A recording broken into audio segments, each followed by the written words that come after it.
Hey guys, it's Alex at Disney Coffee and Booktok, and we are doing another book review today. Today it is about Babel by R F Kuang. Wow. So I had read this a few days ago from as I'm filming this now, and it has been on my mind. And today I spoke with my therapist, and with everything happening in the world, this was a great read. Highly recommend it if you haven't read it already, and if you have, read it again because it's definitely necessary.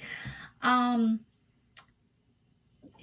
first of all, I want to start off with R F Kuang is a masterclass author.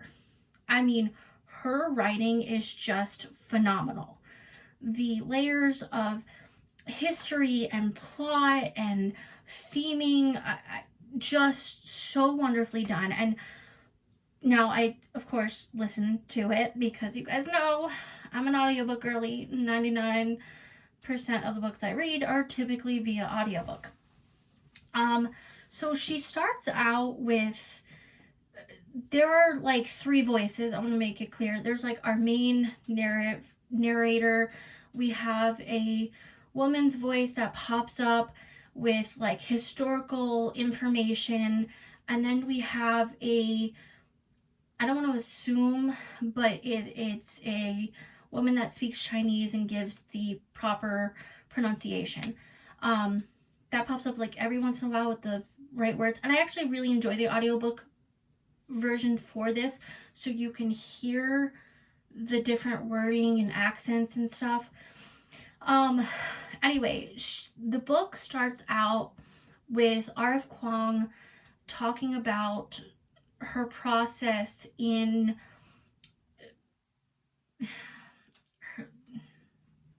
losing my words here, her process of research and, you know, where it's based off of and facts, but then also adding the note that, remember, this is fiction. And I was kind of like, you don't really need to do that, but then I remembered reading Yellowface, right? And being questioned, especially because, you know, if you're not from the area or this isn't your lived experience, first of all, I don't think she should be questioned. Like, as an author, when you write a book, you do your research. Well, those of us that don't use AI, and please don't use AI when you write your books, but we do our research. Do we have to have a bibliography? Not necessarily, especially for, you know, fiction, history. Some nonfiction books do have them. You know, obviously some memoirs are not going to, but I don't think that I understand why she did it, you know, having been questioned, and like she adjusted the timeline just a little bit, and she explained that in that part. But what I was going to say was, back when I, you know, read Yellowface and the main character in that, did all the research despite taking another woman's work for herself, she had to kind of explain everything that she knew, right? And then because she knew it, she wrote a second book, and like that was the whole premise of that, but which is not related, but because it's by the same author, I understand the process of where she was coming from, if that makes sense. But I also like the fact that, like I said, with the one woman's voice, she comes in every once in a while telling us historical facts, right? Because even though R F Kuang, like she said, had to move up certain things and kind of like make it do for the timeline that she was using, because it was in a very specific time, and it would make more sense to the fictional parts of the plot. She came in and gave like a factual basis, which I will note has been done in other books, like Killers of a Flower Moon by David Gran, where in the book, at least, there were times where it was straight like just history, right? And it wasn't off of Lily's story, right? Even though it was a true story, it just wasn't reading as literary fiction, if that makes sense. Okay, that being said, wow. So first of all, our main character here is from China. He's denied who his father, well, he doesn't deny who his father is, but his father denies that he's his father, but still like takes him under his wing. That's very confusing, I know, but like if you read the book, you'll understand. And kind of has him be a different person that's not authentic to his Chinese culture, because he's now moving to England as a young boy. I believe he was like 10 at the time. And so like he's going to a new country, and you know, he did know some like I will make it clear that he was a very intelligent little boy, where he was throughout his childhood before the death of his mother.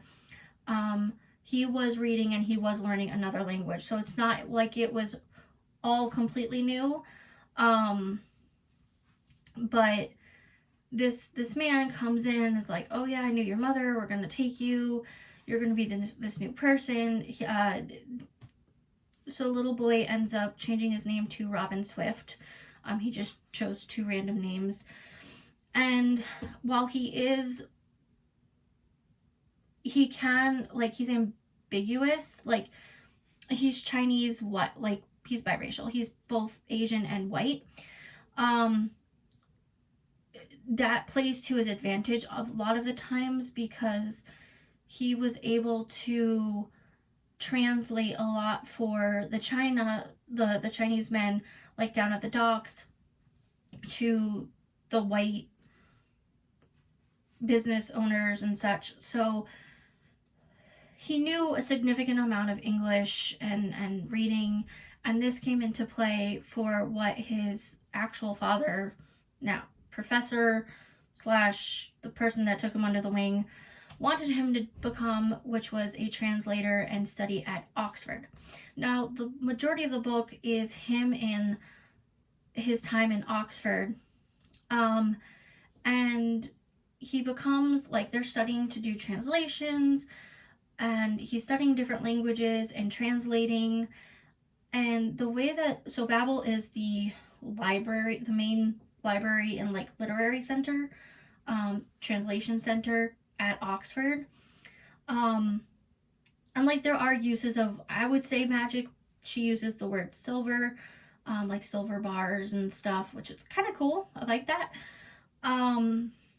But the way that first of all, Babel sounds like a dream to be in as an author and reader, okay? Like, can I make my house a Babel?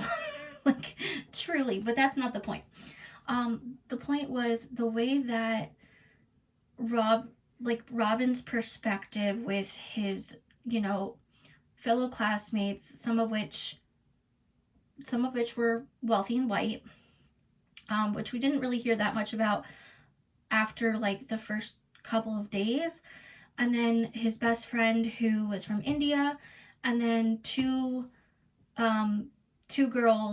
women that ended up going to Oxford at the time. And they were surprised that women were allowed, because it was the 1830s, 1840s, so women really weren't seen as allowed to have education.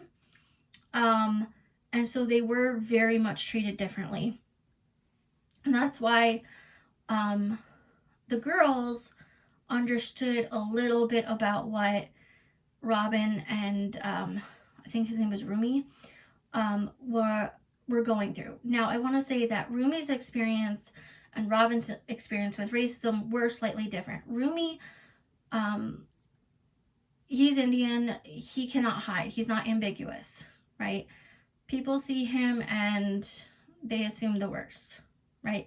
And he says, like, throughout his childhood, while he was also, you know, very smart and trained and learned a lot, he was treated kind of like a circus monkey, right? Like, hey, perform on command for these people, and like, you know, he could do, like, he can count to 10 in like 5 different languages and all this stuff.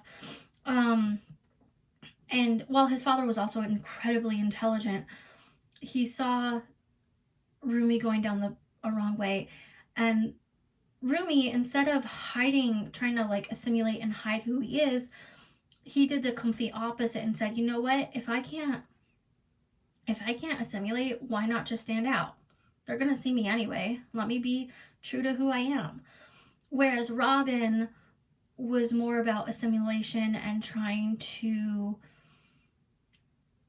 kind of not be from China. I mean, it does pop up every couple of times before a certain point, but like, because he spent the majority of his life in UK, right, in England, that he didn't really feel like he was from China. Like, it was almost like it was slightly erased, and like he was worried about that. Anyway, so the first day that he's at college, Robin here, he forgets something in the library. He goes back and there's 3 people stealing something. And he didn't know what was happening. He didn't understand, but there was some kind of pull towards these 3 people. And he helped them. And one of the people, right, this man, was not that much older than him, ended up being his half brother from his father's side. They share dad. And the brother kind of takes him into this secret society, which was about, it was a revolution, right? It was about changing the system and making sure that things are better, because they were also students at Oxford at one point, and they saw how, not only how people were treated, but how these white businesses and governments were harming, you know, other countries, right? So for instance, at the time, there were like rumors secretly about wars and thievery and all this, and there was rumors about England wanting to start a war with China. Now, they weren't big, like, it was just through little bits and pieces that the secret society was finding, but something big was going to happen. And these former translators, right, these former Oxford translators, some of them ended up being like former professors in the secret society, realized that they have to kind of create their own, they have to create a different system. They have to like take material and redo it for themselves, because a lot of it was just whitewashed, right? A majority of the translators at Oxford were white, and a lot of them were using, you know, English or Latin or Greek as the basis, instead of translating, you know, text into other people's languages. Like, they were really pushing, you know, at one point they said, you know, majority of the world is going to speak English and it's going to be forced. So I'm not trying to give everything away, guys, I promise. So anyway, as time goes on, it's like year 3 or something. I think it was like their 3rd year in Oxford. Rumi, Robin, and the 2 girls end up going to China to do some translation work for a business. They think something's going down, and this is when they found actual evidence of these businesses wanting to start a war with China. And this is when they're like, this is kind of when it comes up that Robin was working for the secret society and being kind of like the lookout for some of these people, these robbers, and getting information and stuff. well, I shouldn't say all of them. There was one of the girls, Letty, who was specifically a white woman, and her father was an admiral. Didn't know. They left her out because they felt kind of wary. There were certain things that she was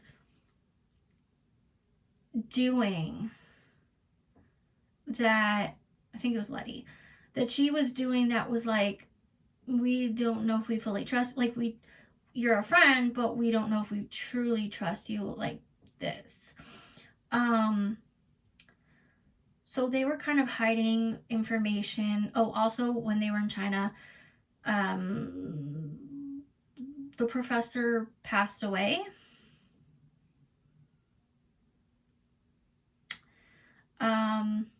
And that's important because he's the one that was like starting off the war. Yeah. Anyway, so, and I say the professor, I mean Robin's father, Robin's biological father. So Robin finally, comes out and says, hey, we're part of the secret society. We have to have a resistance, like that's what their plan is, and we have to work together. We have to do this together. And so they find his brother. There's like a whole, how do I explain this? So they're coming, okay, they come back from China and they realize that their faces are plastered in the death of the professor. And so they have to go into hiding. And so they go to the secret society. They're hiding them. They become part of the revolution, except for the one girl, right? She did not trust them. She thought that everything was going wrong, even though she could understand from the woman's point of view. She felt there was still this strong pull of colonizer, like, this isn't the way to go, like, we're gonna lose power. And she tells on them, which sparks this whole thing. And then, so Robin and the girl that didn't do that end up going to Babel and kind of taking it over, the two of them.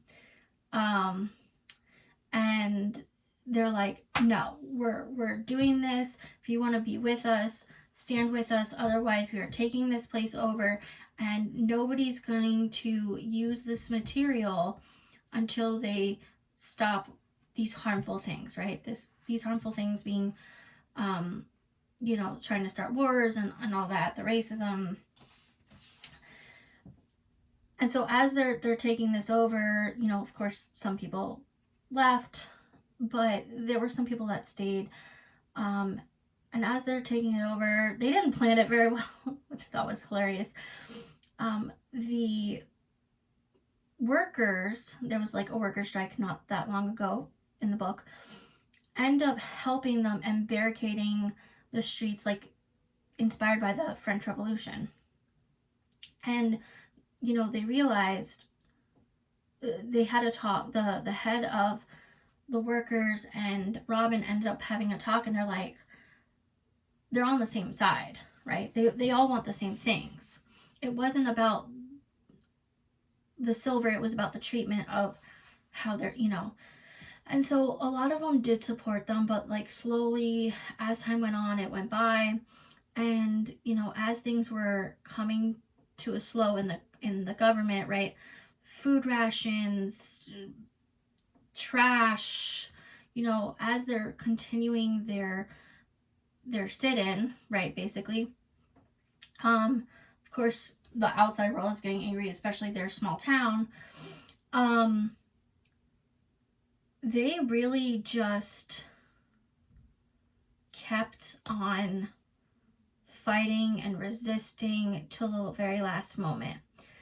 And there's way more to it. Like, I feel like I'm giving you guys an awful plot version, but basically, right, they were attacking it was stemming from the books and the education system that was very whitewashed, which, if you guys are in America and some other countries, that is unfortunately the way it is. And we got to fight against it in our sad country right now. Book banning is happening, and I was saying this before on Threads, that it takes one spark to light a fire. We, as individuals in a resistance, have to be that spark, right? And we could start that little spark in different areas. I'm very rural, and I was talking about this with my therapist, right? Where I know that there was like this big protest in all 50 states where people were protesting at the Capitol, and I think that's wonderful, by the way. I couldn't physically go for a few different reasons. One, it's quite a drive for me, and two, I was on bed rest, so keep that in mind. I had just had surgery, so but me in my little town, even if it's just me with a sign in the square, right? That's one person. And if someone wants to stop and have a conversation with me, I could talk about it, right? But I know that I'm not alone in my small little town, right? Majority of my neighbors, well, pretty much everyone on my road, maybe one person, I don't know, that live here full time. And then like my first neighbor down that way on the main road, I know they're all Democrats. I don't know if they're the leader of the Democratic Party in my county, but they do a lot of work, right? And if we can gather more people, if we can talk about it, if we can bring more information and start small, right?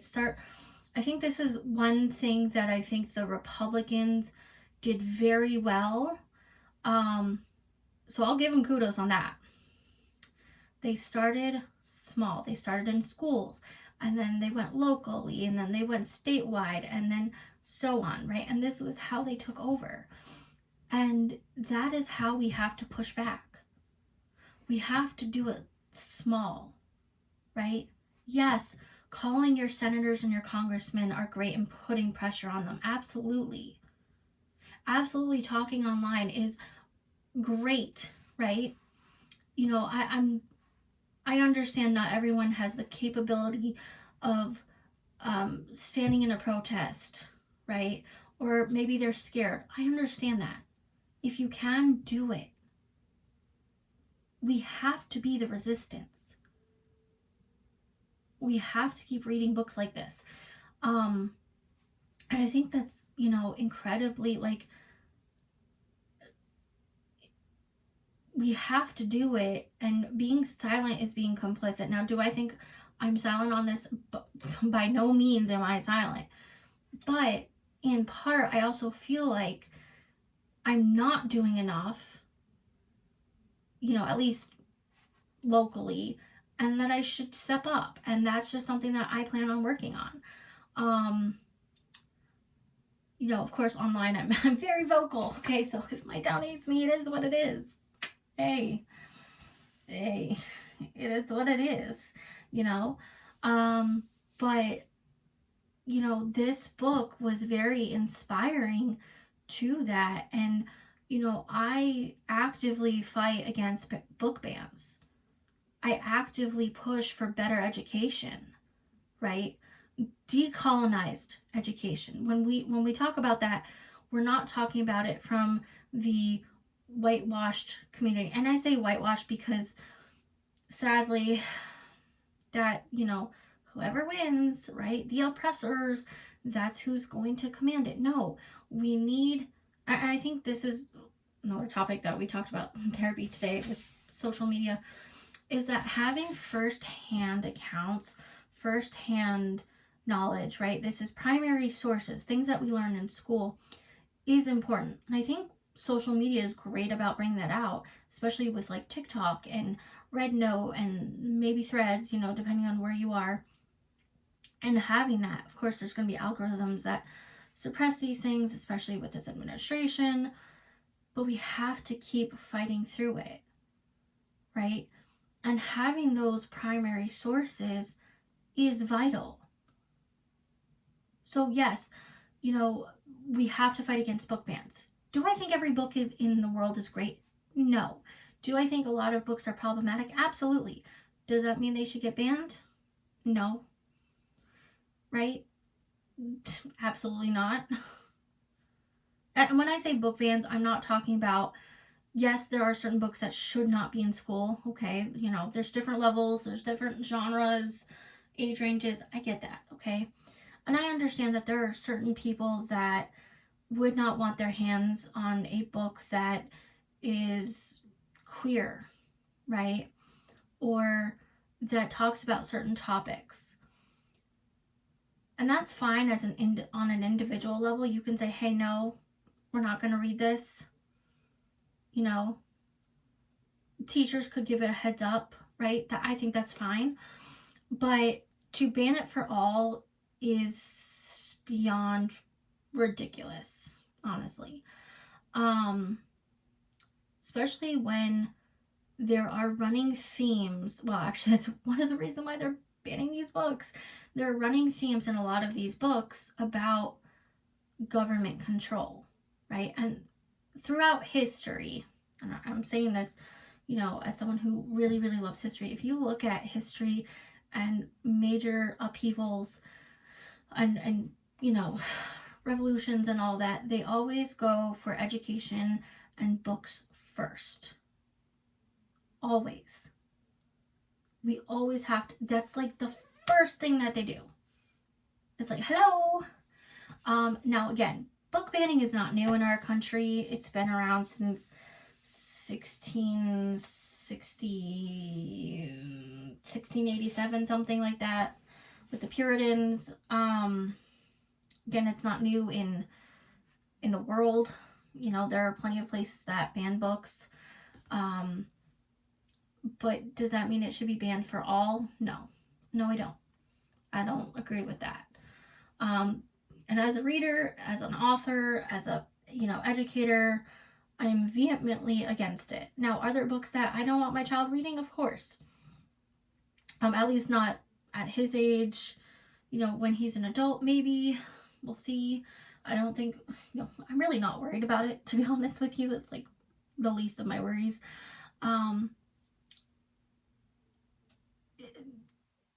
So yeah, that's pretty much what I have to say. Anyway, I hope you guys take a check out with Babel. Again, there are more running themes with racism and classism, which I kind of talked a little bit about, but I will say that the majority of it was about resistance, revolution, and whitewashed education. Like, that was the three major points. So keep that in mind. Anyway, hope you all have a terrific day, and I'll see you guys next time.